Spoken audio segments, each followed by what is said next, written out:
നമസ്കാരം. സാർത്ഥക് സിദ്ധാന്ത് നേരുള്ള പോരാട്ടത്തിന്റെ പേര്. പ്രിയ ടീച്ചർ കുടുംബാംഗങ്ങളെ, അർത്ഥമില്ലാത്ത സിദ്ധാന്തങ്ങൾക്കായി വീട്ടിലും നാട്ടിലും സമര പരമ്പരകൾ നടത്തുന്ന വിദ്യാർത്ഥി സംഘടനകൾക്ക് മുന്നിൽ ഇതാ അർത്ഥമുള്ള സിദ്ധാന്തങ്ങളിലൂടെ പുതുവിപ്ലവത്തിന്റെ ഇസിൽ മുഴക്കുന്ന ഒരു വിദ്യാർത്ഥി പ്രതിഭ സാർത്ഥക് സിദ്ധാന്ത്.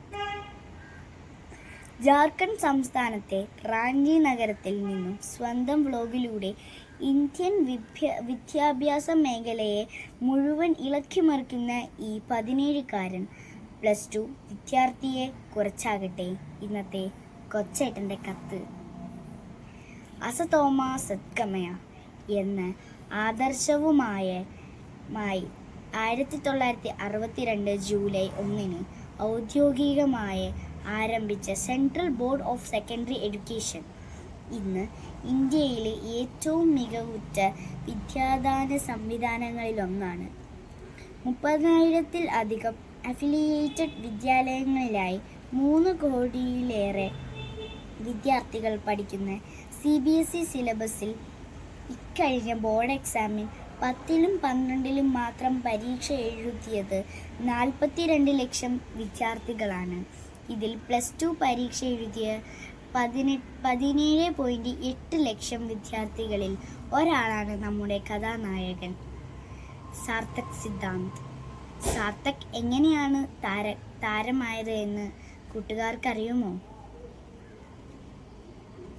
ഇക്കഴിഞ്ഞ +2 പരീക്ഷയുടെ ഉത്തരക്കടലാസുകൾ ഡിജിറ്റലായി പരിശോധിക്കുവാൻ CBSE ഓൺ സ്ക്രീൻ മാർക്കിംഗ് എന്ന സംവിധാനമാണ് സ്വീകരിച്ചത്.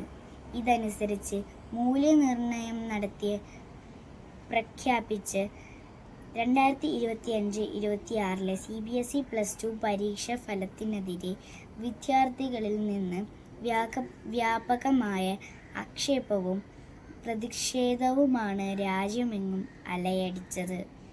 നിരവധി വിദ്യാർത്ഥികൾ മാർക്ക് സംബന്ധമായി പരാതികളുമായി മുന്നോട്ട് വന്നു.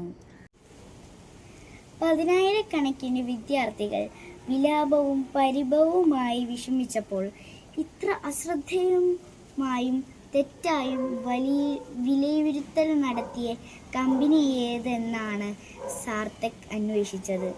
വിവരാവകാശത്തിലൂടെ ലഭിച്ച തൻ്റെ പരീക്ഷാ പേപ്പറുകൾ പരിശോധിച്ച സാർത്ഥക് ഞെട്ടിപ്പോയി. ഡിജിറ്റൽ മൂല്യനിർണ്ണയത്തിനായി സ്കാൻ ചെയ്ത തൻ്റെ പല പേജുകളും അവ്യക്തമാണ്. എന്നിട്ടും തൻ്റെ പേപ്പറുകൾ ആരോ തോന്നിയ പോലെ മാർക്കിട്ടിരിക്കുന്നു. ഈ തിരിച്ചടിയിൽ തൻ്റെ സ്വപ്നങ്ങൾ തകർന്നിടയാൻ സാർത്ഥക് അനുവദിച്ചില്ല. പകരം ഒറ്റയ്ക്ക് പോരാടാൻ അവൻ തീരുമാനിച്ചു. മൂല്യനിർണ്ണയത്തിൽ പിഴവ് അത് ചെയ്ത കമ്പനിയുടെ തെറ്റാണ് എന്ന് തുടർച്ചയായ അന്വേഷണത്തിലൂടെ സാർത്ഥക് തിരിച്ചറിഞ്ഞു. മൂല്യനിർണ്ണയത്തിനായി ടെൻഡർ വ്യവസ്ഥകൾ അപ്പാടെ തെറ്റിച്ച് CBSE തിരഞ്ഞെടുത്തത് മുമ്പുണ്ടായിരുന്ന ഗ്ലോബറീന ടെക്നോളജീസ് പ്രൈവറ്റ് ലിമിറ്റഡ് എന്ന പേര് മാറ്റി കോയംറ്റ് എഡ്യൂക്കെടെക് പ്രൈവറ്റ് ലിമിറ്റഡ് എന്ന പേരിൽ വന്ന കമ്പനിയാണ് എന്ന് സാർത്ഥക് മനസ്സിലാക്കി. 2019 തെലങ്കാന ഇന്റർമീഡിയറ്റ് പരീക്ഷാഫല വിദ്യാർത്ഥികൾ കാരണമായ കമ്പനിയാണ് ഗ്ലോബറീന.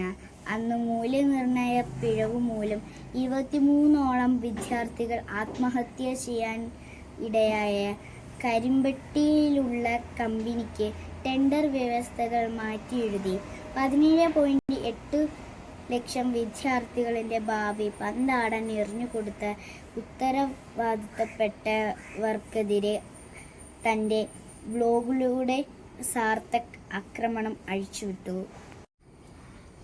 ഈ തിരിച്ചടിയിൽ തൻ്റെ സ്വപ്നങ്ങൾ തകർന്നിടയാൻ സാർത്ഥക് അനുവദിച്ചില്ല. പകരം ഒറ്റയ്ക്ക് പോരാടാൻ അവൻ തീരുമാനിച്ചു. മൂല്യനിർണ്ണയത്തിൽ പിഴവ് അത് ചെയ്ത കമ്പനിയുടെ തെറ്റാണ് എന്ന് തുടർച്ചയായ അന്വേഷണത്തിൽ സാർത്ഥക് തിരിച്ചറിഞ്ഞു. മൂല്യനിർണ്ണയത്തിനായി ടെൻഡർ വ്യവസ്ഥകൾക്ക് അപ്പാടെ തെറ്റിച്ച CBSE തിരഞ്ഞെടുത്തത് മുമ്പുണ്ടായിരുന്ന ഗ്ലോബറീന ടെക്നോളജീസ് പ്രൈവറ്റ് ലിമിറ്റഡ് എന്ന പേരുമാറ്റി കോയംറ്റ് എഡ്യൂടെക് പ്രൈവറ്റ് ലിമിറ്റഡ് എന്ന പേരിൽ വന്ന കമ്പനിയാണ് എന്ന് സാർത്ഥക് മനസ്സിലാക്കി. 2019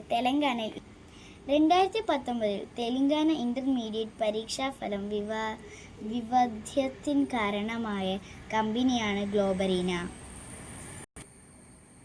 2019 തെലങ്കാന ഇന്റർമീഡിയറ്റ് പരീക്ഷാഫല വിവാദത്തിന് കാരണമായ കമ്പനിയാണ് ഗ്ലോബറീന.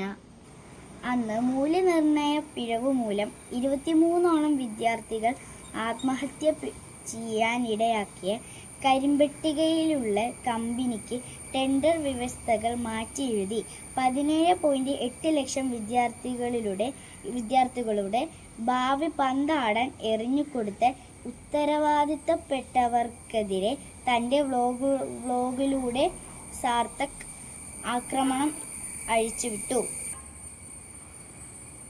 സാർത്ഥക് സ്വയം പഴിച്ചില്ല, പരാതി പറഞ്ഞ് നിരാശനായില്ല. സ്വന്തം കഴിവിലും അധ്വാന ഫലത്തിലും ഉറച്ച വിശ്വാസമുണ്ടായിരുന്ന അവൻ തൻ്റെ കണ്ടെത്തലുകൾ ഇന്ത്യൻ പാർലമെന്റിന് സ്ഥിരം സമിതിക്ക് മുന്നിൽ അവതരിപ്പിച്ചു.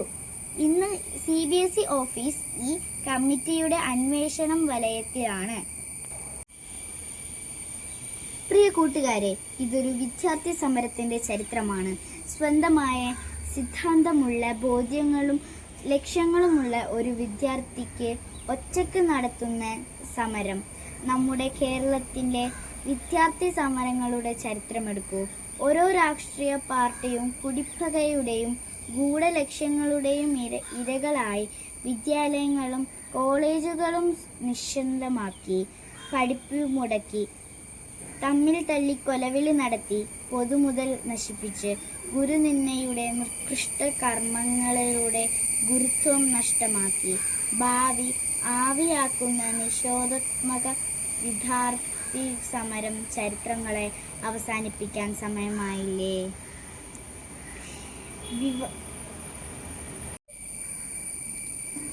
വികാരങ്ങൾക്കു പകരം വിചാരവും വിവേകവും ഉപയോഗിച്ച് അനുഭവങ്ങളെ നേരിടാനും അർത്ഥപൂർണമായി രാജ്യനന്മക്കായി നേരിടാനും പോരാടുവാനും സിദ്ധാർത്ഥ് എന്നെ പ്രതിഭയെ നമുക്ക് മാതൃകയാക്കാം.